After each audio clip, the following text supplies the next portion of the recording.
welcome everyone. I'm glad you could make it and find your way to our home here and our event on State of Fear, Hollywood, the Media, and Global Warming. What this is all about, some of you know that we've run a number of different discussions and presentations dealing with the environment, whether it's aerosols, global warming, climate change. We recently ran a presentation here on the hydrogen economy, what do we need in technology, what's needed in energy and technology for the future, where might that come from, how can you put it into play. And today's is really, as Monty Python would say, now for something completely different. In the audience are some of my fellow scientists, Wolf Berger from Scripps Institution of Oceanography here, and Jeff Severinghaus, the pioneer in abrupt climate change, is here. And we go to these conferences like the American Geophysical Union and talk about climate change, and we go and sit in the talks, we go to the posters, and then we come home. And I know they've had this experience. You're sitting in some place, or you're outside of Bonds, and your friend stops you and they say, well, Mark, what's this I hear about all this controversy about in the community and the scientists about global climate change? And it's sort of like someone asks you, why did you hit a giraffe with your car?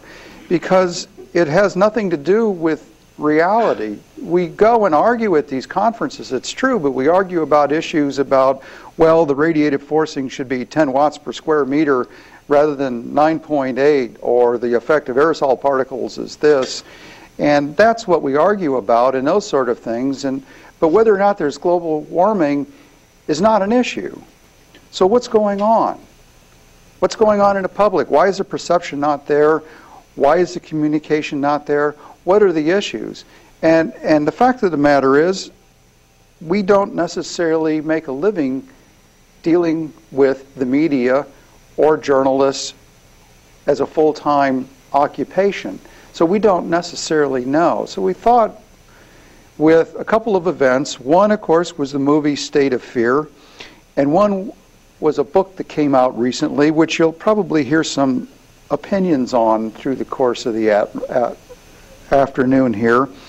And that stimulated a lot of discussion.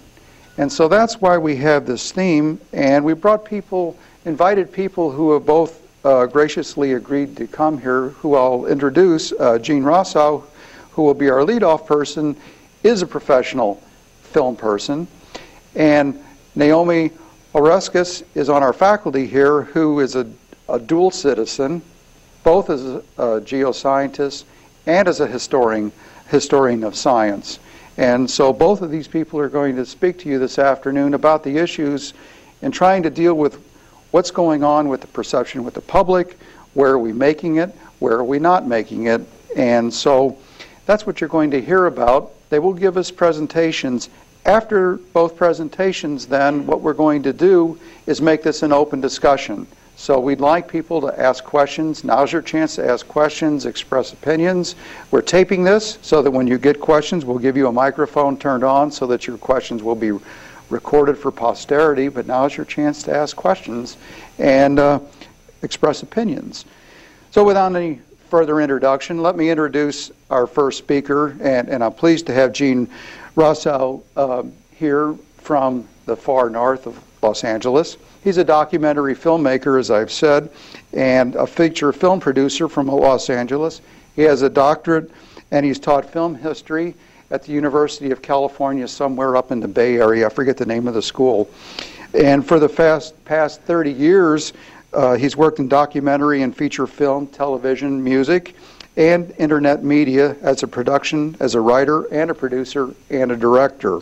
He has written a social history of American gangster movies called Born to Lose. If you haven't seen it, you should. It's very good. And he's currently working on a film named Dirt, which is a multimedia documentary project that begins with dirt, the skin of the earth, and it tells a story about humans and dirt from a dirt's point of view. And so, without any further words, Gene, thank you for coming.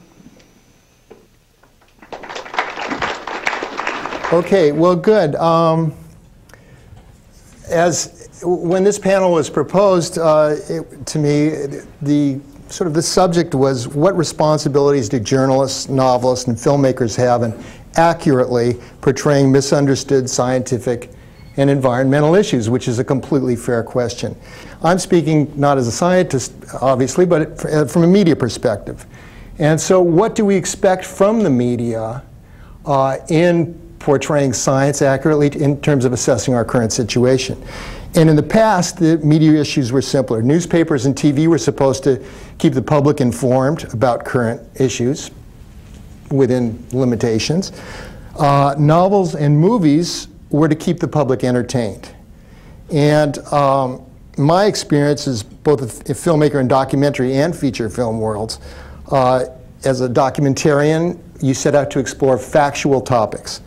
Like scientists, we usually don't know what the outcome is going to be, although we hope to tell a good story, reach a wide audience, and share our interpretation of reality of the subject with as wide an audience as possible. Well, maybe that is like scientists. Many documentary filmmakers do start out with an agenda or a bias, but reality frequently butts heads with bias, and that's when the fun and the challenge and the thinking takes place. But you set out to explore something. There are feature films which are intended to tell audiences a good story, basically. They're not meant to address issues. The basic outlook was expressed by the film mogul Sam Goldwyn, who, when somebody proposed a hot-button issue of the day, and this is in the golden age of American films in the 30s and 40s, he said, look, if I want to send a message, I use Western Union. The same attitude was depicted, I don't know if anybody's ever seen the film Sullivans Travels by Preston Sturges, but the protagonist of that film was a rich and successful Hollywood director of fluffy musicals who, in the midst of the Depression, wants to show audiences life as it really is. Through a series of downward spiraling misadventures, he winds up in a prison chain gang and finally sees the light. He concludes that people want to see comedies to distract them from the grim realities of everyday life. Of course, he's soon rescued from the chain gang and goes back to his important work. But despite the very real fear and troubles America faced during the Great Depression, that world seems innocent compared to our own. And the media's played an important role in that shift, not only in sort of assessing but exploiting our situations.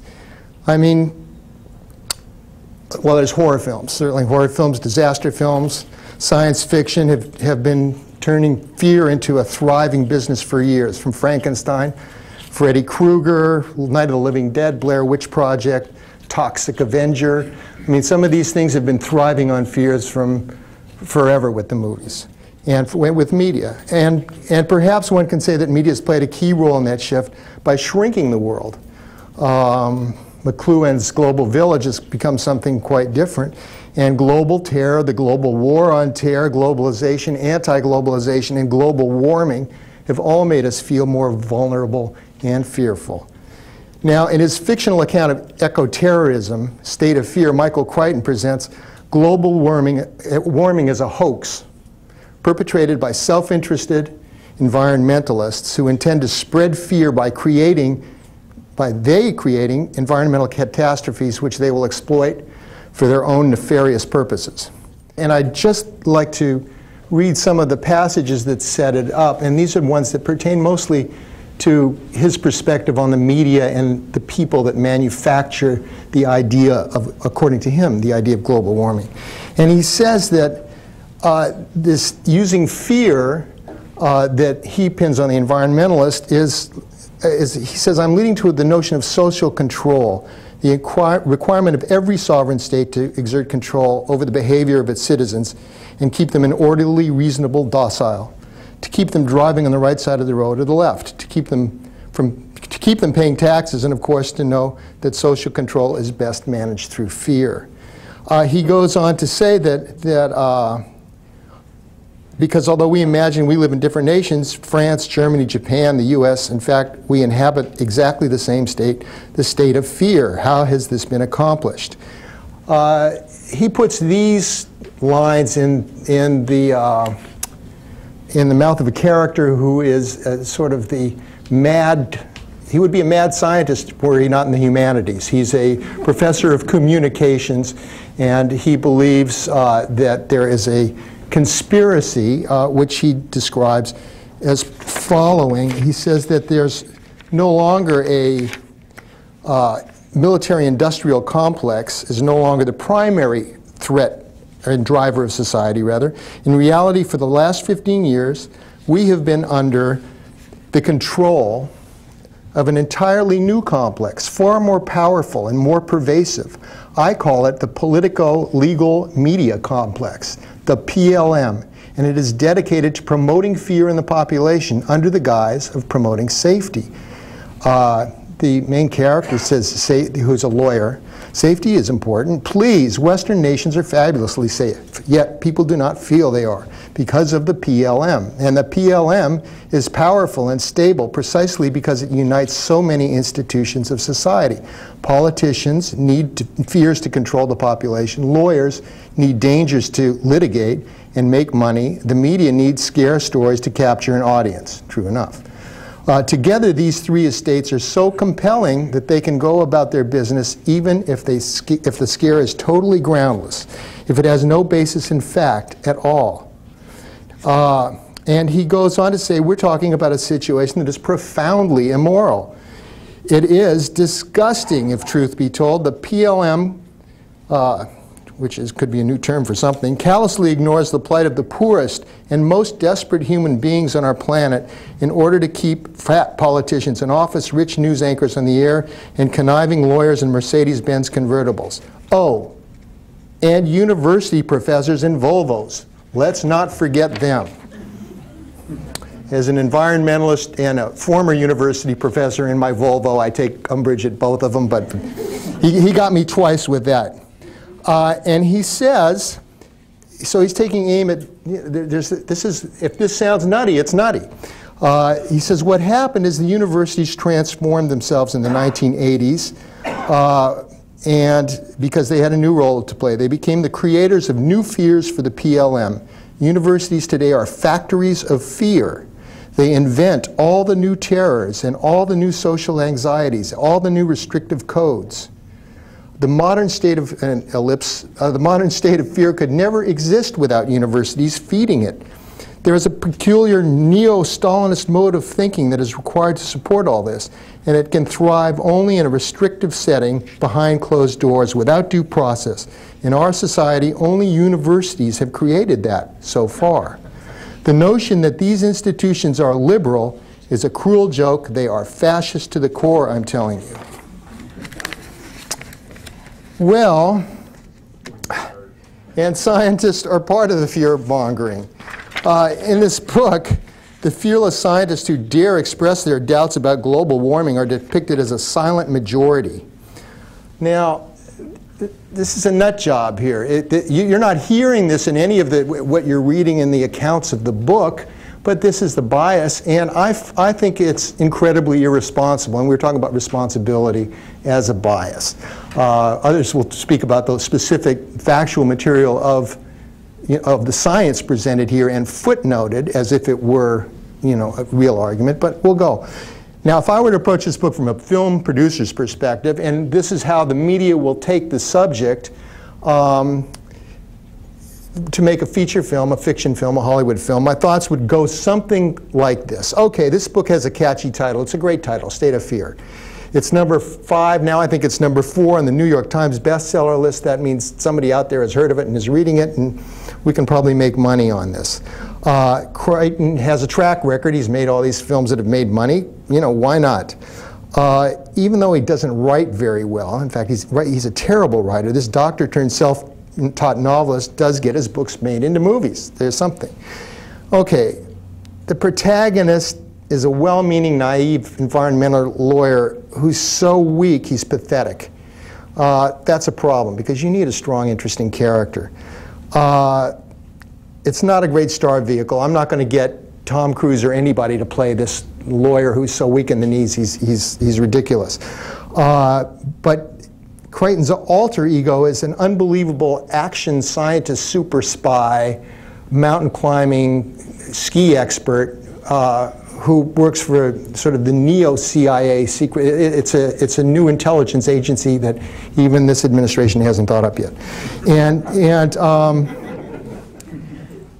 And maybe maybe we'd have to make him the hero. But there's a problem there because this guy has sort of a sidekick who's also a Nepalese super spy, and it reads a little like Lone Ranger in Tonto, and we're going to have to do something about that because that's just way off.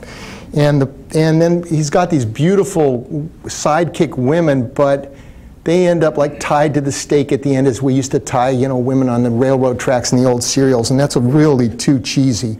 And in fact, the story doesn't make any sense. It's the most ridiculous plot. So we're going to have to figure out, I don't know, we're going to get a great writer to have to throw everything out, all the discussion of science, and do a great plot. And none of the actual disasters ever take place because they're stopped by this gun-toting super science spy hero who manages to save the world with Tonto and his two female sidekicks and the lawyer dragged along.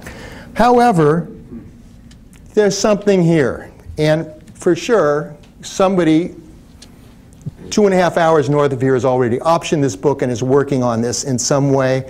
And further down the road, we're going to see some version of this crazy book coming out as a movie. I wouldn't do it. I think it's completely nuts. And that comes from, reading dozens of books. If I look at it from documentary filmmaker working on a project about dirt, an environmental media project, my thoughts go something like this. This book is a master of Orwellian doublethink. It's a book for our time. Black is white, right is wrong. It's right up there with the Clean Air and Clear Skies Acts. As Goebbels, the father of modern propaganda, put it, the big lie will be believed if you tell it and yell it often enough. Take page 407, where one of Crichton's fabulous, interesting, beautiful characters shakes her head and says, the threat of global warming, she said, is essentially non-existent. Even if it were a real phenomenon, it would probably result in a net benefit to most of the world. So much for the science. Or later on page 384, he refers to scientists as essentially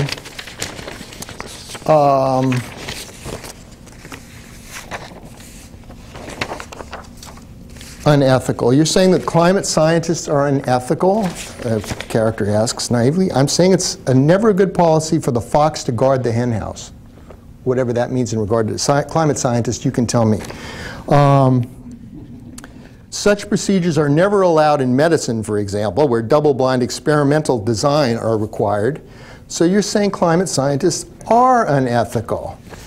He goes on to deny it, but you are left with the innuendo that somehow climate scientists are unethical people in some way. You're left with that. I think that's irresponsible. Maybe you in this room know of some deep pocket climate scientists who are somehow raking off millions on the concept of global warming. And if you do, I would like to talk to them about investing in an environmental documentary. You can help put this in perspective. The manipulation of media by the, and I want to move along because I don't want to go too far, of this by environmental groups sort of lays out the course that toxic waste and acid rain and all these things, you can't get anybody concerned about pollution anymore, and we need something new. But global warming is just not a great vehicle. You can't really have global warming because you need catastrophe. Global warming doesn't really promise you instant catastrophe. And so these environmental activists plot catastrophes, and that's how global warming is being used. So the reality of this, and what they do here is they start sending out press releases and feeding it to the local news media who read facts about global warming that is basically environmentalist propaganda. Black is white. I mean, 2 weeks ago, the GAO came out, our GAO came out saying the current administration is providing packaged little news pieces to local TV stations, and they slapped down the administration for doing just that. All PR people provide information to various news media, but in fact, the sort of deviousness of having a government agency which is prohibited from doing that is the wrong in that particular instance. Who really profits from damaging our environment? Is it global scientists? In addition to getting the science wrong and flip-flopping reality with half-truths and weird distortions, there's a nasty streak in this book, and they're nearly in all of his novels. But he relishes setting up straw men with specious arguments about science, then goes on to gruesomely carve up a character thinly disguised as a combo Martin Sheen and Ed Begley Jr. with the same vicious arrogance that we've seen with the so-called Swift Boat Veterans for Truth in the election, or America Next bunch who are trying to get rid of Social Security. But more troubling is this irresponsible innuendo that mainstream environmental groups are somehow funding eco-terrorists, and because of lax government oversight, they're getting away with it, which is also not true. If you raise money for a not-for-profit for over $2 million, you're automatically audited, and the auditors are becoming more political. Now, in the last, Crichton in the end puts out a list of points that he calls the author's message. He should have gone Western Union. In the end, he says, his last point, he says that everybody has an agenda but me. Now, with the kind of perspective that he's given in this, trashing scientists, trashing universities, trashing environmentalists, you wonder what his value base is. And Mark and I were discussing it, and it's usually some kind of notoriety or fame and combination fame and or money. And this is somebody that seized an opportunity to make a point about global warming and 180 degrees in the wrong direction, knowing exactly what was going to happen from that. We'd be talking about it here instead of doing our work. So in that, he was relatively successful. I think that, on the other hand, he's also stimulated a discussion about global warming, which is bringing us up here to talk about these things, in which case we are doing our work. We are talking about matters that are normally studied off in laboratories, discussed only in scientific papers, that have impact on humans that can be very real. And despite several pages of these confusing disclaimers and coy postures in the end, in which he trashes various perspectives on the environment, because supposedly they aren't fair to the developing world, which is astonishing, and encourages scientific thinking and public education while trashing scientific thinking and educational institutions, Crichton's novel supports a hidebound, cynical view of those devoted to greed, governmental secrecy, and arrogance, and a thoughtless approach to the wanton destruction of ecosystems in which we and other species live. I think that's irresponsible. If we think of Jared Diamond's point of view earlier and take a look at State of Fear, what do we see? Kenner, the super spy action hero of State of Fear, says, nobody cares about what's going to happen 1,000 years from now. In this assertion and in the whole outlook of life in State of Fear, it's really proving itself to be more about a state of ignorance. And that is irresponsible if we're a civilization and a society that's going to survive. Do novelists have any responsibility toward the environment of which we are all a part? Not more or less than anyone else. When Crichton gave up being a doctor to become a successful novelist, he also abandoned his Hippocratic oath, which begins with the concept of do no harm. And by contrast, Bill Moyers, in a recent talk that he gave at Harvard Medical School, where which was Crichton's medical school, interestingly enough, they gave Moyers the award as the Harvard Medical School's Global Environment Citizen of the Year. And he said, as difficult as it is, however, for journalists to fashion a readable narrative for complex issues without depressing our readers and viewers, there is an even harder challenge: to pierce the ideology that governs official policy today. One of the biggest changes in politics in my lifetime is that the delusional is no longer marginal. It has come in from the fringe to sit in the seat of power in the Oval Office in Congress. For the first time in our history, ideology and theology hold a monopoly of power in Washington. Theology asserts propositions that cannot be proven true, ideologues hold stoutly to a worldview despite being contradicted by what is generally accepted as reality, when ideology and theology couple, their offspring are not always bad, but they are always blind. And there is the danger, voters and politicians alike oblivious to the facts. He concludes with reference specifically to global warming. I read the news just last night and learned that the administration's friend at the International Policy Network, which is supported by, this is Exxon and Mobil, and others of like mind, have issued a new report that climate change is a myth. Sea levels are not rising. Scientists who believe catastrophe is possible are an embarrassment.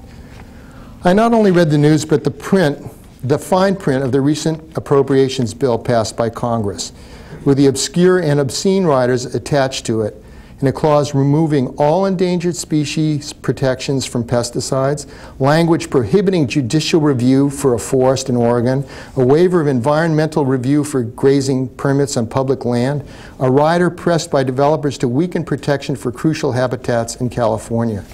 I read this and I look up at the pictures on my desk next to the computer, pictures of my grandchildren, Henry age 12, Thomas age 10, Nancy 7, Jesse, etc. I see the future looking back at me from the photographs and I say, Father, forgive us, for we know not what we do. Then I'm stopped short by the thought, that's not right. We do know what we're doing.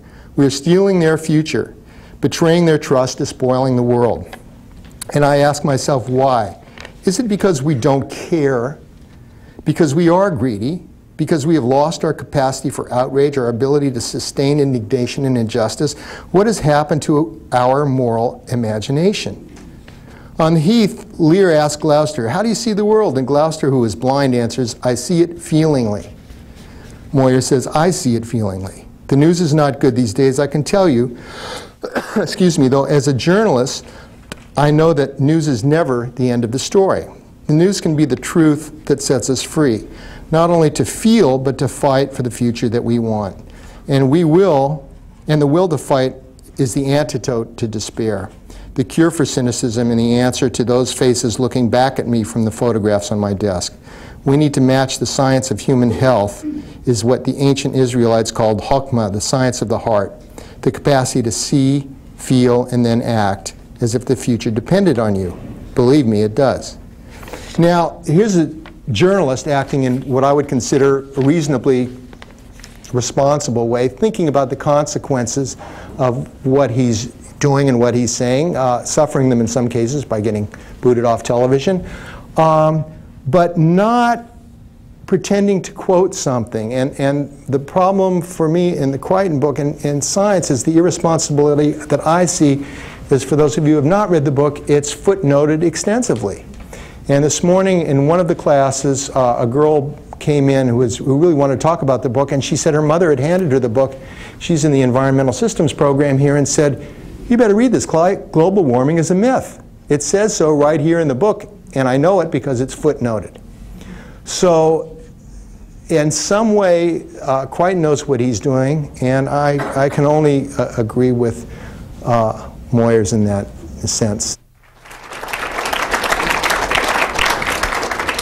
My colleague at UCSD, Naomi Oreskes, as I said, has her PhD both in the history of science and in geology from Stanford University. She's a card-carrying field geologist who knows what she's talking about. Her specialty is in the history of science and the history of knowledge and how it's disseminated. And the reason we've invited her here is, especially in December, she published an article in Science. And in that article, she culled from 1,000 different abstracts from the scientific literature, different papers on global warming.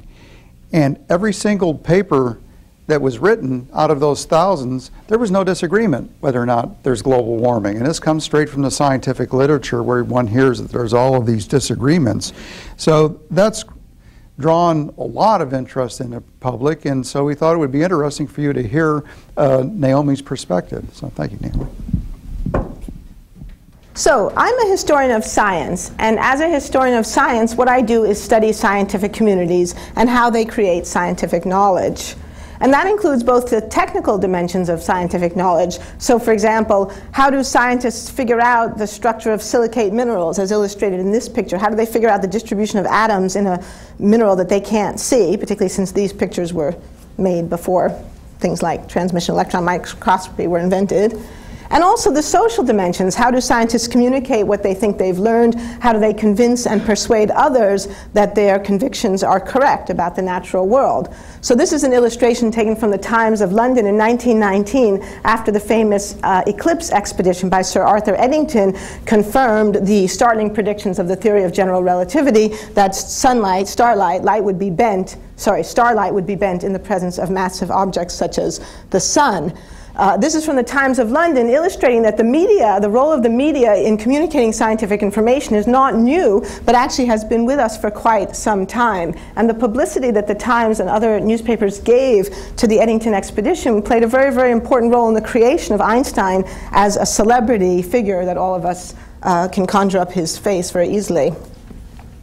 So my interest in scientific communities and scientific knowledge, scientific communication, led me to spend some time looking at the debate over climate change and to make the simple observation, as Mark has already alluded to, that there is no scientific debate over climate change.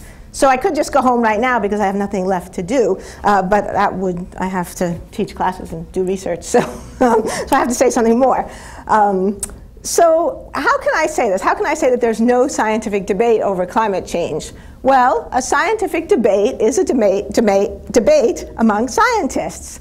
And typically, if we look at the history of science, I think it's fair to say that when there are contested issues in the history of science, most typically it involves a conflict either between competing theories, so there's a body of evidence and more than one theory that could possibly explain it, and the different theories develop different camps of supporters, or there is a conflict between different bodies of evidence, 2 or 3 different sets of evidence, perhaps collected by different subspecialties within scientific communities that seem to point in different directions.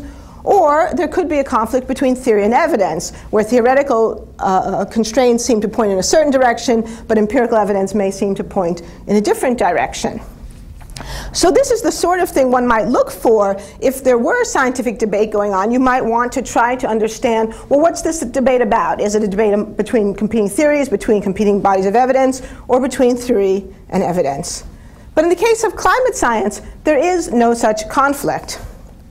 There is no conflict about the theory of greenhouse gases. It's extremely well established that carbon dioxide, methane, CFCs, chlorinated fluorocarbons, are greenhouse gases. That is to say, they contribute to the warming of the Earth's atmosphere. It's completely accepted, and you can find it in any introductory textbook, that part of the reason that the Earth is a hospitable place for life, unlike Mars or the Moon, is because we have an atmosphere that contains, among other things, carbon dioxide that keep in enough warmth to make this a pleasant place to live. Moreover, there's no competing theory, there's no alternative theory that says that CO2 isn't a greenhouse gas or somehow doesn't play a role in maintaining the Earth's climate. Moreover, this theory has been around for an awfully long time. It was first suggested by John Tyndall in the 1850s and pursued in the early 20th century by such distinguished scientists as Svante Arrhenius, Guy Stewart Callendar, and broadly accepted by the 1950s. Similarly, there's no scientific dispute about the basic evidential information, the basic empirical fact that atmospheric CO2 is rising along with other greenhouse gases such as methane and CFCs. This is a very famous diagram now in the Earth scientific community. In fact, it may be one of the most widely reproduced figures in 20th century science overall, and it's based on work that was done by our own Dave Keeling, a professor at Scripps, who since the late 1950s has been systematically measuring carbon dioxide concentrations in the atmosphere over Mauna Loa, Hawaii. And this is a startling graph because compared to most scientific work, it's unbelievable how clean the signal here is in this picture, right? I mean, you could, like scientists, dream of data like this, right? So, and I can't think of very many other examples in the history of science where someone could present a piece of data, a time series that is as clear and unambiguous as this is. So a steady rise in carbon dioxide, which Keeling has documented since 1958. Other people have found other mechanisms of extrapolating further back in time. all of which show a large and systematic, consistent increase in atmospheric carbon dioxide since the start of the Industrial Revolution, and accelerating in recent decades as we've burned more and more fossil fuels. Moreover, there's also no question that this carbon dioxide, this increase in carbon dioxide, is the consequence of burning of fossil fuels, and also other organic-based fuels. It can include burning wood or peat, but fossil fuels are the largest component in recent decades. And we know this because of the carbon isotope composition of the carbon dioxide in the atmosphere. So we can say something, we can learn something about where carbon dioxide comes from its isotopic composition. So all of you have heard of carbon-14, which can be used to date organic materials in archaeological sites, but carbon also has an isotope called carbon-13, and the amount of carbon-13 that concentrates in materials is partly dependent upon what that material is. So organic materials concentrate less carbon-13 than inorganic materials. So if you look at the composition of the isotopes that are in the carbon dioxide in the Earth's atmosphere, you can say something about where that carbon dioxide is coming from.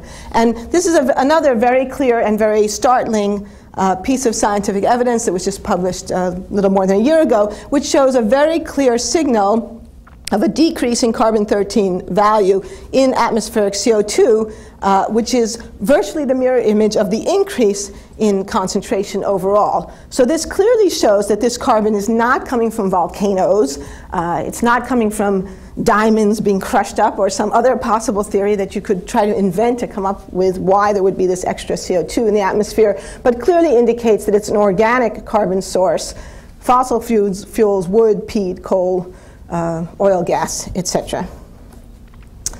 And it's also the case that theory and evidence agree, because numerous predictions of greenhouse gas theory and climate modeling are now coming true. So there's strong evidence to show that there's melting of polar ice sheets and continental glaciers, there's rising sea level, there's earlier onset of the spring thaws, there's more warming at night than in the day, which is one of the predictions of some climate models. More precipitation in some regions than others. One of the things that climate modeling tells us is that we wouldn't expect increase in precipitation in all areas of the world. Warming could produce droughts in some areas, more rain in others, depending upon winds and evaporation and other factors. So we expect to see different patterns, and some of the predictions of climate models, in fact, do appear to be coming true. And also possibly, and this is a little more controversial, but there's some evidence we would expect global warming, climate change to lead to some increase in extreme weather events, and there is some evidence that that may in fact be starting to occur. So the result of this agreement between theory and evidence, between evidence and well-established theory is exactly what you would expect, a strong scientific consensus. And this consensus has been discussed in great detail in the 3-volume report, well, there's several of them, but the most recent is a 3-volume report in 2001 of the Intergovernmental Panel on Climate Change. And in that report, you can find the consensus written in a lot of different places in a lot of different ways, but one of the ones I liked best was this statement: human activities are modifying the concentration of atmospheric constituents that absorb or scatter radiant energy. So that's your basic claim. We've changed the chemistry of the atmosphere in ways that affect the way radiant energy is absorbed and scattered. Most of the observed warming over the last 50 years is likely to have been due to the increase in greenhouse gas concentrations. So again, nobody's saying that all climate change is caused by greenhouse gases. Nobody could make that claim responsibly because we know there is natural variability in climate.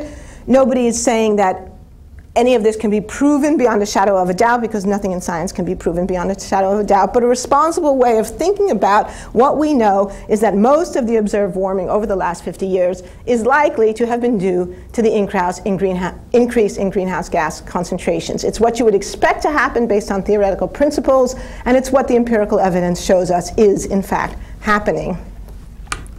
Moreover, and this is a really important point that I think has been missed by the US media in many cases, it's not just the IPCC. Some people have accused the IPCC of being a political organization, and in some sense that's true because it's partly the brainchild of the United Nations, which is a political organization, and it does have a political mandate because part of what IPCC does is to look at potential policy responses. So it is true to say that the IPCC is not, strictly speaking, a scientific organization in the way that a historian of science might understand the way scientific organizations have historically been organized. But it's not just the IPCC that is making these claims. Rather, the results of the IPCC have been affirmed by every major American scientific society with relevant expertise. So the American Geophysical Union, the American Meteorological Society, the American Association for the Advancement of Science, and the U.S. National Academy of Sciences have all issued reports, statements, created web pages, or otherwise issued statements clearly agreeing with the claims of the IPCC and clearly stating that there is a scientific consensus on the basic parameters of climate change. The U.S. National Academy of Sciences report is particularly interesting because it explicitly addresses the question, is the IPCC summary an accurate reflection of what the scientific community says? They pose that question on the very first page of the report, and they say, yes, it is. So given this, given that there is this extremely strong agreement within the scientific community about the basic question, why do we have the impression that there is a debate going on? And I'd like to suggest at least 3 reasons, and this is not meant to be exclusive, and I was told I only had 10 minutes, and I'm a good girl, I'm behaving myself. So there are many other reasons, and we can talk about those, but 3 that I know something about and thought would be useful for us to think about today. So one is obvious, it's politics. And it's obvious because a lot is at stake here. And anybody who downplays what's at stake, I think, is making a tactical error. I think it is important for us to be realistic about what is at stake here. And I wouldn't call it the, what was it, the PLP or the political media, what, PLM. I don't think it's the PLM that's at stake, but I think it is the CCC, the carbon consumption complex. Okay, because our entire economy rests on carbon consumption.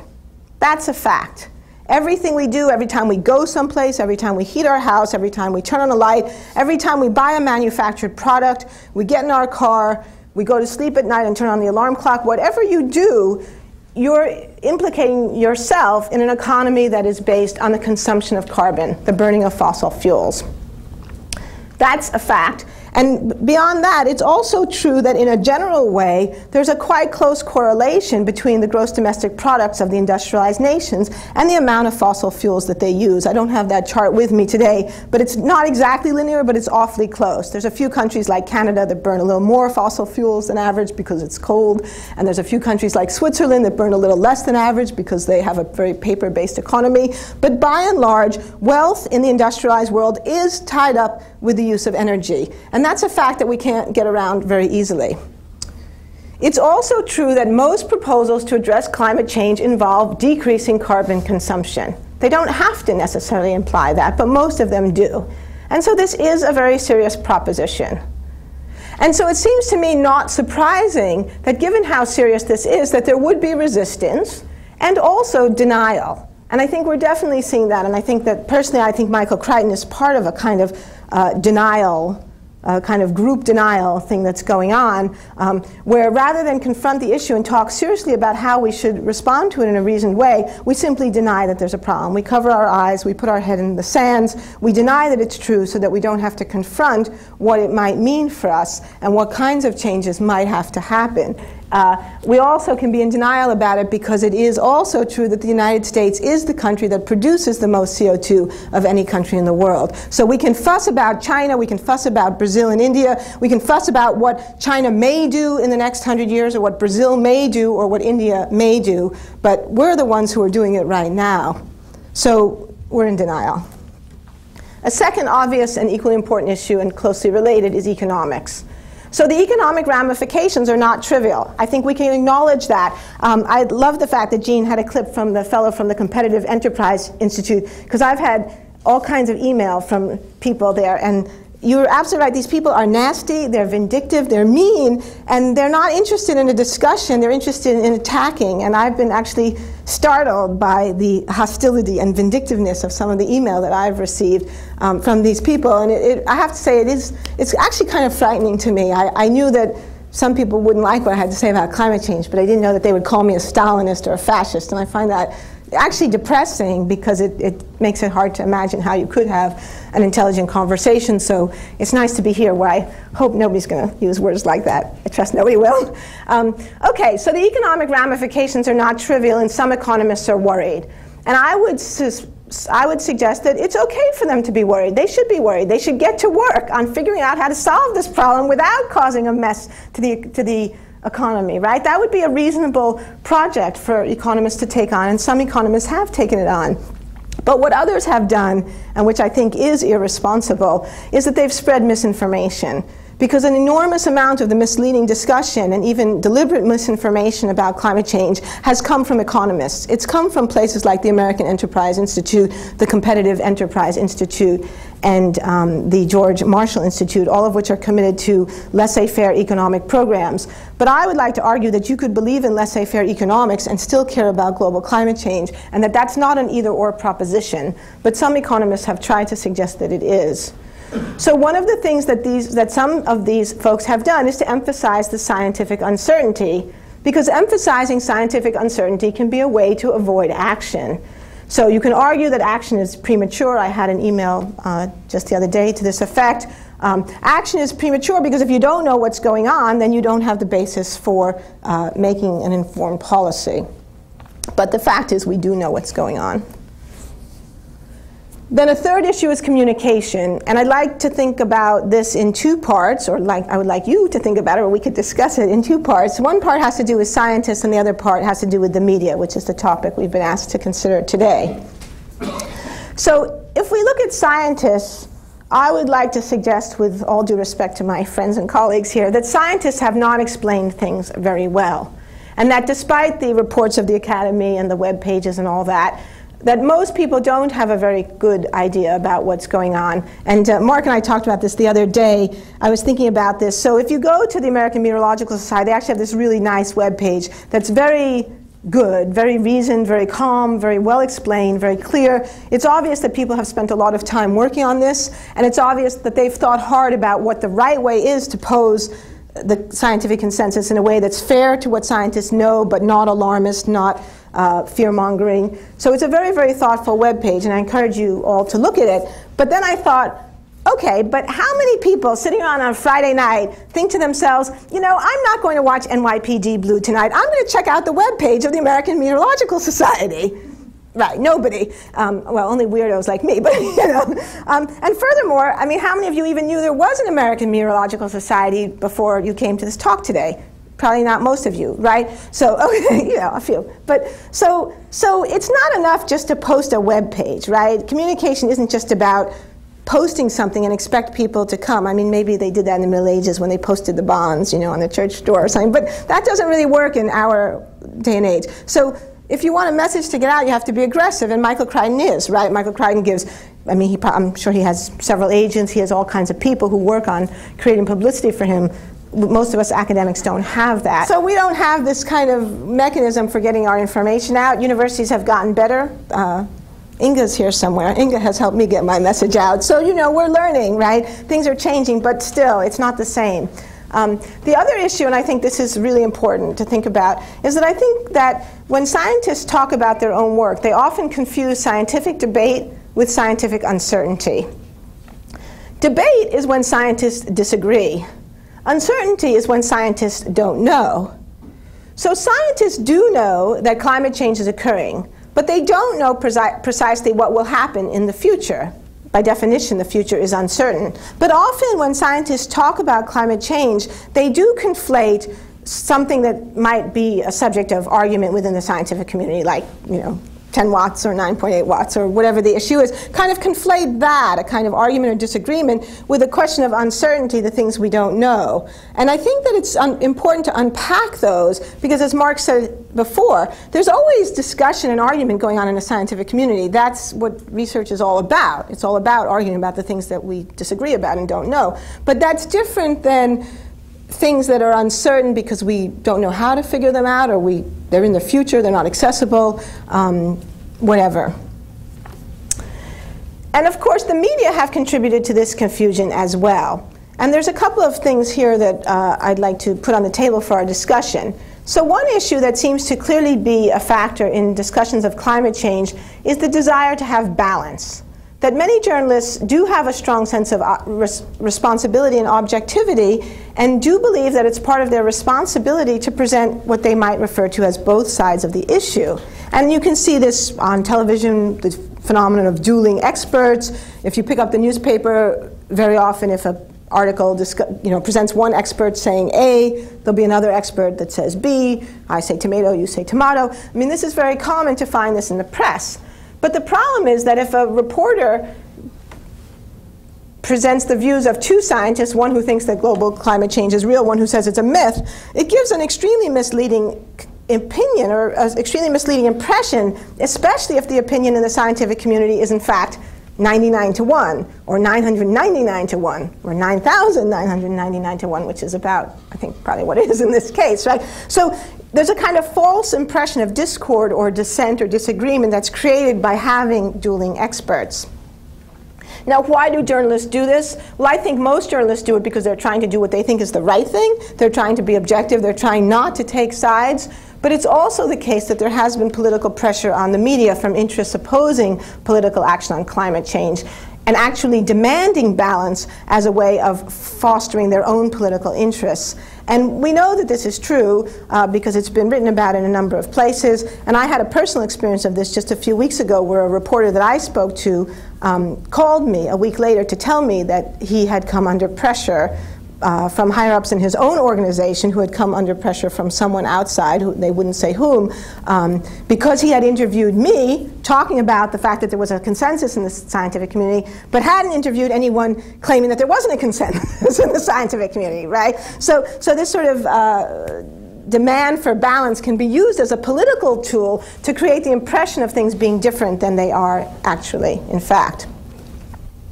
And then there's a third reason, and this leads us directly to the question of Hollywood and Michael Crichton, which is the confusion of celebrity with expertise. I don't think this is a new phenomenon. When I was thinking about Michael Crichton the other day, it reminded me of something I remember for some years ago when Meryl Streep testified in Congress about the dangers of alar on apples. Anybody here remember that? Right? And I remember at the time that the apple growers of America were extremely upset about this, and some of them said, well, who the heck is Meryl Streep to be testifying about alar? What does she know about pesticides? What does she know about apple growing? What does she know about anything other than being a good actress, right? So this is not a new phenomenon. We see it all the time. But clearly one of the things that happens is a kind of confusion of celebrity with expertise. So someone's mother can say, well, it's in this book, it has footnotes. Michael Crichton can be interviewed on television and the radio as if, because he is a celebrity, because he's written successful screenplays, because Jurassic Park was a big blockbuster hit, as if somehow that gives him authority to speak on the subject of climate change, even though he's not a climate scientist. He doesn't know or have any credentials in climate science. He doesn't teach climate science, but he is famous. And that's what he has that we don't have. That's what he's got that I don't got, right?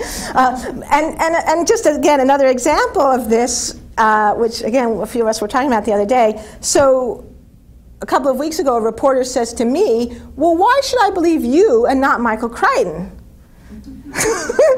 Which I thought was like so weird that it took me a minute to figure out what to say in response to that. And I said, I'm not asking you to believe me. I'm asking you to believe the National Academy of Sciences. Right? Okay, so what's my take home on this? Well, I think two things. First of all, scientific uncertainty is not the same as scientific debate. And I think we really need to keep that clear in our heads. So there are all kinds of issues in the world about which science is uncertain. It doesn't reflect poorly on science that science is uncertain. It just means that those are research frontiers on which people are still working. But it is important for us to understand what's not uncertain, or what's not argued about, or what scientists do in fact accept as established scientific knowledge. And here we can say that while there is uncertainty about the future, of course, there is also broad agreement about the reality of current climate change. Second, scientific uncertainty is not the same as ignorance. So even if we cannot say with certainty what the future will bring, we do have a pretty good idea of what kinds of things are likely to happen if we go about business as usual. So when a climate modeler, when a climate scientist builds a model and develops scenarios of what's going to possibly happen if we double the carbon dioxide in the atmosphere, it's not just a guess, right? It's not just a speculation. It's a model, it's a theory, but it's based on a robust body of knowledge that people have been working on for an awfully long time. Thanks very much.